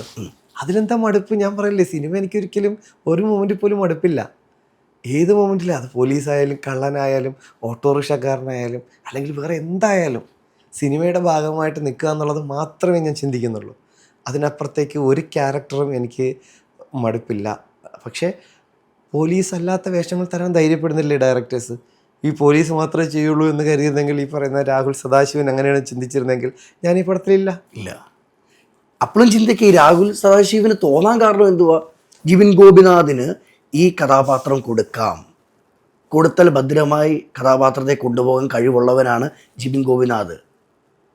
അതെപ്പോഴും തോന്നിയിട്ടുണ്ടോ? ചോദിച്ചിട്ടുണ്ടോ? ചോദിച്ചിട്ടുണ്ട്. പുള്ളി ഒരിക്കലും എൻ്റെ പെർഫോമൻസ് കണ്ടിട്ടല്ല ഈ പടത്തിലേക്ക് വിളിക്കുന്നത്. അല്ല, ഒരിക്കലും ഒന്നും കണ്ടിട്ടില്ലായിരുന്നു പുള്ളി ഞാൻ ആരാണെന്ന് അറിയുന്നത് നമ്മുടെ ഈ പടത്തിൻ്റെ എൻ്റെ ക്യാരക്ടറിൻ്റെ അന്വേഷണം നടക്കുകയാണ്. ആരെ വെക്കണം, അതൊരു എങ്ങനെയുള്ള ഒരാളെ വെക്കണം എന്നുള്ളത് അവർക്ക് ക്യാരക്ടർ അറിയാം, ആരവിടെ പ്ലേസ് ചെയ്യണം എന്നുള്ളൊരു ചർച്ച നടക്കുകയാണ്. ഈ മൊമെൻറ്റിലാണ് നമ്മുടെ ഗിരീഷ് പുത്തഞ്ചേരി സാറിൻ്റെ ഇളയ മകനുണ്ട്, ദിൻനാഥ് പുത്തഞ്ചേരി. അപ്പോൾ അദ്ദേഹം യാദൃച്ഛികമായിട്ട് ഇൻസ്റ്റാഗ്രാം കണ്ടുകൊണ്ടിരിക്കുമ്പോൾ ഇങ്ങനെ സ്ക്രോൾ ചെയ്യുന്ന കൂട്ടത്തിൽ ഇതുപോലെ ഒരു ഓൺലൈൻ ഇൻ്റർവ്യൂ കാണുകയാണ് എൻ്റെ. അതിൽ 1 മിനിറ്റ് റീൽ ആണ് പുള്ളി കണ്ടത്. പുള്ളി എന്നെ എവിടെയൊക്കെ കണ്ടിട്ടുണ്ടല്ലോ നേരത്തെ വെറുതെ ഓപ്പണാക്കിയതാണ്. അപ്പോൾ ആ മൊമെൻറ്റിൽ ഞാൻ എങ്ങനെ സംസാരിക്കുന്നു, ഞാൻ ആ ആങ്കറിനോട് റിയാക്ട് ചെയ്യുന്ന കാര്യങ്ങളൊക്കെ പെട്ടെന്ന് കണ്ടപ്പോൾ പുള്ളി അത് പെട്ടെന്ന് തന്നെ ആ റീലിൻ്റെ ലിങ്ക് എടുത്ത് രാഹുൽ സദാശിവൻ അദ്ദേഹത്തിന് അയച്ചു കൊടുത്താണ്. എന്നിട്ട് നമുക്ക് ഇദ്ദേഹത്തിനെ ഒന്ന് നോക്കിയാൽ പുള്ളി ഒന്ന് പറയുന്നത് നോക്കിയേ എന്നുള്ള രീതിയിൽ കാണിക്കുമ്പോൾ സ്പോട്ടിൽ രാഹുൽ പറയാണ്, സംഭവം കൊള്ളാമല്ലോ, പുള്ളി എനിക്കിത് കാണണം എന്ന് പറഞ്ഞാണ് ഞാൻ ഈ ടീമിലേക്ക് വരുന്നത്. ഒന്ന് ആലോചിച്ച് നോക്കുക, ഞാൻ ഈ ഇത്രയും കൊല്ലം ചെയ്ത ഒരു വർക്ക് കണ്ടിട്ടല്ല ഞാൻ അവർ ഇതിലേക്ക് വരുന്നത്. എൻ്റെ ഇതുപോലൊരു ഇൻ്റർവ്യൂ ഇൻസ്റ്റയിൽ കണ്ടിട്ട് അത് മാത്രം കണ്ടിട്ട് അവർ തീരുമാനിക്കുകയാണ് ഇദ്ദേഹത്തെ നമുക്ക് നോക്കിയാലോ എന്നൊരു ചിന്തയിലേക്ക് വരികയാണ്. ഇതേ രാഹുൽ സദാശിവൻ സാറിന് ഞാൻ ഒത്തിരി മെസ്സേജസ് അയച്ചിട്ടുണ്ട്. പിന്നെ ഇടയ്ക്കിടയ്ക്ക് സാറേ എന്തെങ്കിലും കാര്യം അമ്മാതിരി എന്നെ ഭ്രമിപ്പിച്ചൊരു മനുഷ്യനാണ്. ഈ നമ്മുടെ ഭൂതകാലവും ഭ്രമയവും ഇത് രണ്ടും സ്വാഭാവികമായിട്ടൊരു ആക്ടറെ ഭ്രമിപ്പിച്ചില്ലെങ്കിലേ അതിശയുള്ളൂ. അതെ, അമ്മാതിരി ക്രിയേഷനാണ്. ആ ക്രിയേറ്റിവിറ്റി വേറെ ലെവലാണ്. ഞാൻ ഇദ്ദേഹത്തിൻ്റെ ഒരു ഏഡിയോട് ഞാൻ എവിടെയോ നിന്നറിഞ്ഞിട്ട് ഇത് രാഹുൽ സദാശിവൻ്റെ ഏഡിയാണെന്ന് അറിഞ്ഞിട്ട് ഞാൻ അദ്ദേഹത്തോട് പറഞ്ഞിട്ടുണ്ട് ഒരിക്കൽ, എനിക്കൊരു പാസിങ് ഷോട്ട് വാങ്ങിച്ചു തരാൻ പറ്റുമോ? സീരിയസ്ലി ഞാൻ ചോദിച്ചിട്ടുണ്ട്. പാസിങ് ഷോട്ട് പറ്റിയാൽ ഒരു സീൻ പിടിച്ചാൽ ഒരു ഡയലോഗ് പറയുന്ന, അല്ലെങ്കിൽ ഡയലോഗില്ലെങ്കിൽ കുഴപ്പമില്ല, ഒരു സീനിൽ പ്രോമിൻ്റായിട്ട് എന്നെ നിർത്താൻ പറ്റുമോ പുള്ളിയുടെ മുമ്പേ? ഇത് ഞാൻ ലൈവ് പുള്ളിയുടെ ഒരു ഏഡിയോട് നേരത്തെ ചോദിച്ചിട്ടുണ്ട്. ആ ആഗ്രഹം ആക്ച്വലി ഇപ്പോൾ വരുമ്പോൾ ഇങ്ങനെയാണ് എനിക്ക് കിട്ടിയത്. എന്നെ ഒരു സീനിൽ നിർത്തുന്നതിന് പകരം ഒരു സിനിമ മൊത്തം പുള്ളി നിർത്തി. ഒരു പൂ ചോദിച്ചപ്പോൾ പൂക്കാലം തന്നു, അങ്ങനെ പറയേണ്ടി വരും. അങ്ങനെ രാഹുൽ സദാശിവനെ നേരിട്ട് കണ്ടപ്പം എന്താണ് സംസാരിച്ചത്? അത് ഭയങ്കര രസകരമായിട്ടുള്ള കാര്യം. വളരെ അപ്രതീക്ഷിതമായിട്ട് ഞാൻ ഈ ബബ്ബ എന്ന് പറഞ്ഞ ദിലീപേട്ടൻ്റെ പടം ചെയ്യാണ്. അപ്പം ചെയ്യുന്നുണ്ട്, അത് ചെയ്യാണ് മോനെ അത് കേട്ടു. അപ്പോൾ അതിൻ്റെ ഷൂട്ട് കിടക്കുക, കൊച്ചിയിൽ ഷൂട്ട് കിടക്കുന്ന സമയത്ത് എനിക്കൊരു കോൾ വരികയാണ്. എനിക്ക് പരിചയമില്ലാത്തൊരു സ്ഥലത്ത് നിന്ന്. എനിക്ക് നോക്കിയപ്പോൾ ഞാൻ സേവ് ചെയ്തിട്ടില്ലാത്തൊരു നമ്പർ. ജിം ചേട്ടനല്ലേ, ഞങ്ങളൊരു പുതിയ പടത്തിൻ്റെ ഒരു പ്രൊഡക്ഷൻ ടീമാണ്, ഒന്ന് കാണാൻ പറ്റുമോ, ഈ അടുത്ത് അങ്ങനെ കൊച്ചിക്ക് വരുന്നുണ്ടോ, കൊച്ചിയിലുണ്ടോ, എന്നാ കൊച്ചിയിൽ എന്ന് ചോദിച്ചിട്ട് കോൾ വരിക. അപ്പം ഞാൻ പറഞ്ഞു, ബ്രോ ഞാനിപ്പോൾ കൊച്ചിയിലുണ്ട്, നൈറ്റ് ഷൂട്ടാണ്, നമുക്ക് നാളെ മറ്റന്നാളോ എപ്പോഴെങ്കിലും സൗകര്യം പോലെ കണ്ടാൽ മതിയോ എന്ന് ചോദിച്ചു. ചേട്ടാ കൊച്ചിയിലുണ്ടോ? ഉണ്ടെങ്കിൽ ഇന്ന് തന്നെ കാണാൻ പറ്റുമോ എന്ന് ചോദിക്കണം. നാളെ മറ്റന്നാളൊക്കെ ആകുമ്പോൾ ഡയറക്ടർ ചിലപ്പം വേറെ കുറേ മീറ്റിങ്ങുകളും കാര്യമുണ്ട്, ഇന്ന് കുറച്ച് ഫ്രീ ആണ്, ഇന്നുണ്ടെങ്കിൽ എവിടെയാണ്, ഞങ്ങൾ എടപ്പള്ളിയിലുണ്ട്, ഒന്ന് എങ്കിൽ ഫ്ലാറ്റ് വരുമ്പോൾ ഇത് മാപ്പ് ഇട്ട് തരാം. ഞാൻ പറഞ്ഞു സോറി വൈകുന്നേരം ഷൂട്ടാണ്, എത്ര മണിക്കാണെന്ന് എനിക്കറിയില്ല, ചേട്ടാ ഒന്ന് ചോദിക്കേട്ടോ എന്ന് പറയാം, ഇന്ന് കണ്ടാൽ ഏറ്റവും നല്ലതെന്ന് പറഞ്ഞു. ഞാൻ ഉടനെ കൺട്രോളർ സുരേഷ് ചേട്ടനെ വിളിക്കണം, ബബ്ബയുടെ. സുരേഷ് ചേട്ടാ ഇങ്ങനെ ഒരു ഓഫർ വന്നിട്ടുണ്ട്, സിനിമ ഏതാ, ആരാ എന്താണെന്ന് ഒന്നും പറഞ്ഞില്ല, അവരുടെ ഫ്ലാറ്റിലേക്ക് ചെല്ലാൻ പറഞ്ഞു, ഞാനൊന്ന് പോയിട്ട് വരട്ടെ. അപ്പോൾ ജിവിനെ ഇവിടെ വണ്ടി വന്ന് കിടപ്പുണ്ടല്ലോ. ഞാൻ പറഞ്ഞു വണ്ടി കിടപ്പുണ്ട് ചേട്ടാ. അപ്പം ഞാൻ ഊബർ എടുത്തിട്ട് വേണ്ട ജിവിന് ഇന്ന് 10 മണിക്ക് ശേഷം ഷൂട്ടുള്ളൂ രാത്രി. ഓക്കെ ഒന്ന് ആലോചിച്ച് നോക്കുക. അപ്പോൾ പുള്ളി പറയാണ് 10 മിനിറ്റ് ആക്കണ്ട, 2 മണിക്കൂർ എന്നൊരു എന്തെങ്കിലും കുഴപ്പമൊന്നുമില്ല, നമ്മുടെ വണ്ടി തന്നെ വയ്ക്കോ, ഒന്ന് നിങ്ങളെ പിക്ക് ചെയ്യാൻ വന്ന വണ്ടിയല്ലേ, അതിൽ തന്നെ പോയിട്ട് അതിൽ തന്നെ കയറി വന്നാൽ മതി എന്ന് പറയുന്നത്. അത് പൂക്കാട്ടോടിയില്ല ഷൂട്ട്, ഇവിടെ നിന്ന് 1.5 മണിക്കൂർ യാത്രയുണ്ട്.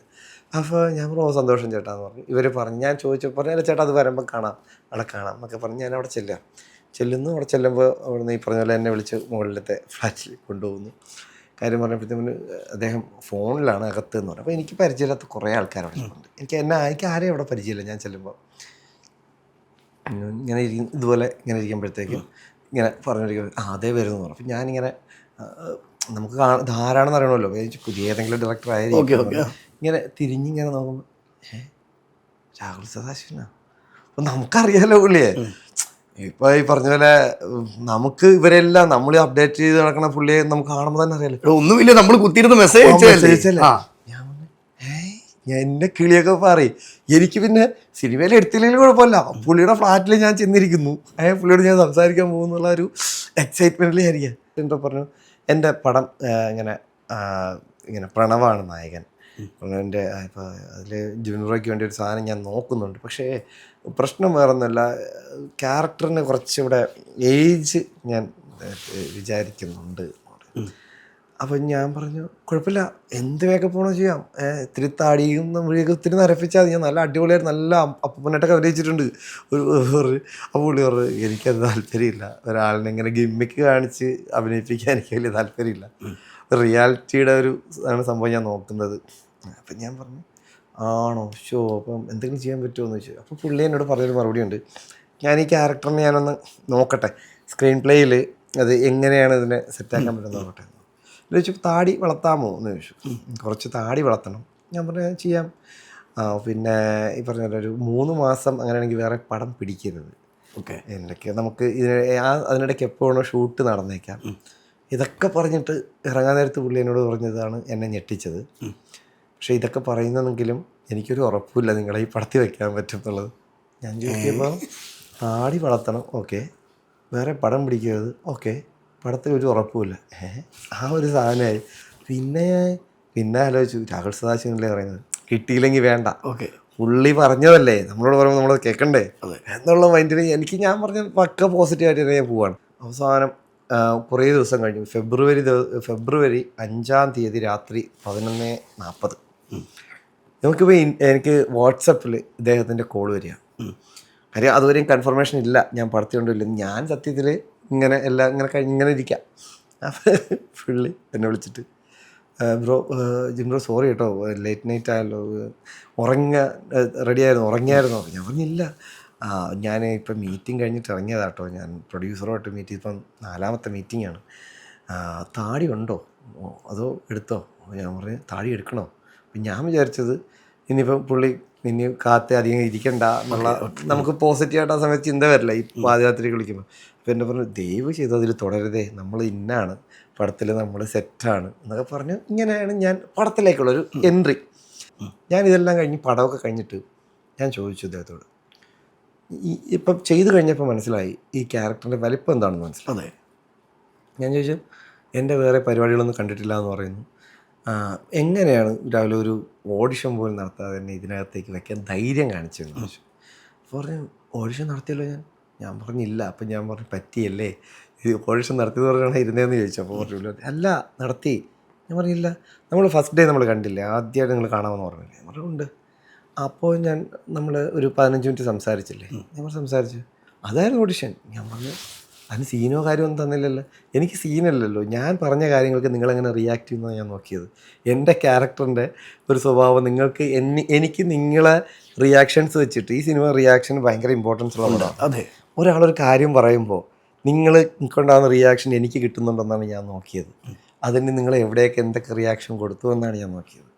അതിൽ തന്നെ ഞാൻ ഉറപ്പിച്ച കാര്യം, അതുകൊണ്ടാണ് ഞാൻ പ്രൊഡക്ഷനോട് വാശി പിടിച്ചത്, പുള്ളി വേണമെന്ന്, നിങ്ങൾ വേണമെന്ന് ഞാൻ വാശി പിടിക്കാൻ കാര്യം അതാണ് എന്ന് അദ്ദേഹം പറഞ്ഞപ്പോൾ സത്യം പറഞ്ഞാൽ കണ്ണിറഞ്ഞു പോയി. പുള്ളി ഒരാൾ എന്നെ വിശ്വസിക്കുന്നു, ഒരു പരിപാടിയും കണ്ടത്. എന്നിട്ട് എന്നെ പറഞ്ഞു അതിനുശേഷം ഞാൻ നിങ്ങളെ 2018 സിനിമയിൽ ആ സീൻ കണ്ടു, ഭയങ്കര ഗംഭീരമായിട്ട് നിങ്ങൾ ചെയ്തു. അപ്പോൾ എനിക്ക് ഉറപ്പായി എൻ്റെ സെലക്ഷൻ തെറ്റിയിട്ടില്ല എന്ന്, നിങ്ങളെ എനിക്ക് വളരെ നന്നായിട്ട് യൂസ് ചെയ്യാൻ പറ്റുന്ന ഒരാളാണെന്ന് എനിക്ക് മനസ്സിലായി. അത്രയേ ഉള്ളൂ. അതിൽ ഇത് തന്നെ ഒരു സിനിമയ്ക്കുള്ള കഥയുണ്ടല്ലോ. ഇതെല്ലാം സംഭവിക്കുന്നുണ്ടല്ലേ? സംഭവിക്കുന്നതാണ്. ഇതിൽ വേറൊരു ഒരു സപ്ലോട്ട് പറഞ്ഞോട്ടെ. ഇതല്ല, ഞാനിതെവിടെ അങ്ങനെ അധികം പറഞ്ഞിട്ടില്ല. എനിക്ക് കഴിഞ്ഞ വർഷം 2023 ജനുവരി 2-ാം തീയതി രാത്രി ഇതുപോലൊരു കോൾ എനിക്ക് വന്നിട്ടുണ്ട്. ഓക്കെ, വേറൊന്നുമല്ല, എനിക്ക് തമിഴ്നാട്ടിലൊരു വലിയൊരു പ്രൊഡക്ഷൻ ഹൗസിൽ നിന്ന് ഒരു കോൾ വന്നു. ഒരു 9 മണിയോടെ എന്നെ ലൈക്കയിൽ നിന്ന് വിളിക്കുകയാണ്. ഓ ലൈക്ക കമ്പനിയിൽ നിന്ന് വിളിച്ചിട്ട്, അപ്പോൾ ലൈക്കാണെന്ന് മനസ്സിലായതെന്ന് വെച്ചാൽ അയാൾ പറയുന്നുണ്ട്. ഓക്കെ. പിന്നെ ട്രൂ കോളറിൽ എഴുതി കാണിക്കുന്നുണ്ട് ലൈക്ക എന്നിട്ട്. അപ്പം ഒക്കെ വിളിച്ചിട്ട് പറഞ്ഞു, സാർ 85 ഡേയ്സ് ഷൂട്ട് എടുക്കുമെന്ന് പറഞ്ഞു. ഞാൻ പറഞ്ഞ് ഓക്കെ. അപ്പോൾ എനിക്ക് എത്ര ദിവസം ഉണ്ട് എന്ന് ചോദിച്ചു. സാർ ഉങ്ങൾക്ക് ഇതാ 85 85 ദിവസം എനിക്ക് തമിഴിലോ. ഞാൻ വീണ്ടും വിചാരിച്ചു ഇത് പറ്റിപ്പാണ്, ഞാനിതൊന്നും ഇങ്ങനെ ആലോചിക്കുന്നില്ല. ഞാൻ പറഞ്ഞ യാർ എന്താ ഹീറോ യാർ എന്ന് ചോദിച്ചു. സാർ നമ്മ തല അജിത് സാർ ഇതാ. ഞാൻ ഞാൻ ആര് പോയി അജിത് സാറ്. ഞാൻ ആര് ഡയറക്ടർ ആര്? അപ്പം സാർ നമ്മ നയൻതാര മാഡത്തിൻ്റെ ഹസ്ബൻഡ്, അവരുടെ ഹസ്ബൻഡ് വിഘ്നേഷ് ശിവൻ സാർ. ഞാൻ ഈ വാർത്ത ഞാൻ കണ്ടിട്ടുണ്ടായിരുന്നു. ചെയ്യുന്നത് അജിത് സാറിൻ്റെ പടം ഡയറക്ടർ ചെയ്യുന്നത് വിഘ്നേഷ് ശിവനാണ്. എൻ്റെ കിളി കംപ്ലീറ്റ് പോയി. ഇത് ഞാൻ പറഞ്ഞ എനിക്ക് 85 ദിവസം ഷൂട്ട്. പുള്ളി പറയണ പടത്തിലെ സന്താനവും ജിബിനുമാണ് മെയിൻ 2 ക്യാരക്ടേഴ്സ്. ഇദ്ദേഹത്തിൻ്റെ right and left hand character ചെയ്യുന്നു. എന്നെ അയക്കാൻ പറഞ്ഞാൽ വിഘ്നേഷ് എന്ന് പറഞ്ഞു. ഇത് അജിത്തിൻ്റെ അടുത്ത്, അജിത് സാറിൻ്റെ അടുത്ത് ഉൾപ്പെടെ പോയി എൻ്റെ പ്രൊഫൈൽ. അവർ ഓക്കെയാണ്. ഞാൻ ചെയ്തിട്ടുള്ളത് നോക്കുമ്പോൾ ആഡ്സൊക്കെ ചെയ്തിട്ടുള്ളത് വളരെ കൂളായിട്ട് ദുൽഖറിൻ്റെ കൂടെ സമുദ്രയുടെ കൂടെയൊക്കെ ഞാൻ അഭിനയിക്കുന്നു. പിന്നെ ഈ പറഞ്ഞ പല സംഭവങ്ങളും ഞാൻ ആഡ് ചെയ്ത് വിട്ടിട്ടുണ്ട്. ഇതൊക്കെ കണ്ട് ഓക്കെ എല്ലായി, പൈസ ഉൾപ്പെടെ ആയി, എഗ്രിമെൻറ്റിൻ്റെ സംഭവം വരെ ആയപ്പോഴാണ് പടം ഡ്രോപ്പായി. ആ പടത്തിന് പകരം കയറിയ പടമാണ് അന്ന് വിടാമുയർച്ചി എന്ന് പറയുന്നത്. ഓക്കെ. വിടാമുയർച്ചി അന്ന് ഞാൻ ആക്ച്വലി ഇത് പടം നടക്കണില്ല എന്ന് ഞാൻ ഫൈനലായിട്ട് അറിഞ്ഞ സമയത്ത് ഞാൻ ലിറ്ററലി ഞാൻ ഹോസ്പിറ്റലൈസ് ആയി. ഞാൻ ഞാൻ വെയിറ്റ് ചെയ്തിരുന്നിട്ട് ഇത് കിട്ടും എന്നൊക്കെ ആയി. എൻ്റെ 6 മാസത്തെ ഡേറ്റ് അവർ ചോദിച്ചത്. മാസത്തിൽ 10 to 12 ദിവസം, അങ്ങനെ ടോട്ടൽ 85 ദിവസം. ഇതാണ് പറഞ്ഞത്. ഈ സാറിൻ്റെ 95% സീനിൽ ഞാനുണ്ട്, അജിത് സാറിൻ്റെ. അപ്പോൾ അങ്ങനെയൊക്കെ കിട്ടി ഞാൻ ഭയങ്കര കാര്യമായിട്ടിരുന്ന ഞാനാണ്. അത് അവിടെ പോയി ഞാൻ ലിറ്ററലി ഹോസ്പിറ്റലായി. എനിക്ക് BP ഒക്കെ അങ്ങ് ഹൈ ആയി. അത് അങ്ങനെ ആയിപ്പോയി. നമ്മൾ ആ ചിന്തയിൽ അമ്മാതിരി എടുത്തുണ്ടാ, അത് അങ്ങനെ പറ്റിപ്പോയതാണ്. അത് ഞാൻ റിക്കവറായി തിരിച്ചു വന്നു. വന്നതിന് ശേഷം എല്ലാവരും പറഞ്ഞു, നീ വിഷമിക്കണ്ട, ഇതിന് പകരമായിട്ട് നിനക്ക് ഇവിടെ കിട്ടുവാടാ, നല്ല പരിപാടി കിട്ടും എന്നൊക്കെ പറഞ്ഞ് ഇരുന്ന് ഞാൻ പറഞ്ഞു അത് അങ്ങനെയല്ല, അങ്ങനെ എടുക്കില്ല എന്ന് പറഞ്ഞു. പക്ഷേ എന്നെ രാഹുൽ വിളിച്ച ഡേറ്റ് ഉണ്ട്, February 5 രാത്രി 11:40. 20 മിനിറ്റ് കഴിഞ്ഞാൽ February 6 വിടാമുയർച്ചി റിലീസ്. ഒന്ന് ആലോചിച്ച് നോക്കുക, എനിക്ക് മിസ്സായ പടത്തിന് പകരം കയറിയ റിലീസ് February 6. ഈ പടത്തിലേക്ക് എന്നെ ഫിക്സ് ചെയ്തുകൊണ്ട് രാഹുൽ വിളിക്കുന്ന ഡേറ്റ് February 5 രാത്രി 11:40. എനിക്ക് പോസിറ്റീവാക്കി നിന്ന എല്ലാവരും എന്നോട് പറഞ്ഞൊരു സംഭവം ഉണ്ടായിരുന്നു, നിനക്ക് ഇവിടെ നീ നല്ലൊരു നടനാണെന്ന് പറയുന്നൊരു ക്യാരക്ടർ ഇതിന് പകരമായിട്ട് നിനക്ക് കിട്ടുമെന്ന് പറഞ്ഞ് സമാശ്വസിപ്പിച്ച ഒത്തിരി ആൾക്കാരുണ്ട്. ഞാൻ ആ മൊമെൻറ്റിൽ ഞാനത് ആലോചിച്ചു. February 6 എൻ്റെ പടം പോയിട്ട് പകരം കയറിയ പടം ഇറങ്ങുമ്പോൾ അതേ തലേ ദിവസം രാത്രി 11:40 രാഹുൽ വിളിച്ചിട്ട് പറയുകയാണ്, എൻ്റെ പടത്തിലെ ഒരു പ്രധാന ക്യാരക്ടർ നിങ്ങളാണ് ചെയ്യുന്നത്. അന്നും എനിക്കറിയില്ല ഈ പടം നമ്മുടെ DC ഇങ്ങനെ ഒരു വിജയമാകുമെന്നോ വലിയ സംഭവമെന്നോ. പക്ഷേ ഞാൻ ഏറ്റവും കൂടുതൽ ആഗ്രഹിച്ച ഒരു ഡയറക്ടർ എന്നെ ആ മൊമെൻറ്റിൽ, ആ ഡേറ്റാണ് എന്നെ ആ ഒരു കോയിൻസിഡൻസ് എന്ന് പറയുന്ന സാധനം അതാ. അതെ, ഞാനിതെവിടെയും പറഞ്ഞിട്ടില്ല. ഇതാണ് ഇതിൻ്റെ ഒരു, ഞാൻ ആലോചിച്ചു നമ്മുടെ ആഗ്രഹത്തിൻ്റെ അല്ലെങ്കിൽ അതിൻ്റെ ഒരു വലിപ്പം അല്ലെങ്കിൽ അതിൻ്റെ ഒരു ആഴം, അത് നമുക്ക് ഈ പറഞ്ഞതുപോലെ ഈ സംഭവങ്ങളെല്ലാം നമ്മളെ സപ്പോർട്ട് ചെയ്യും. കൃത്യമായിട്ട് നമ്മുടെ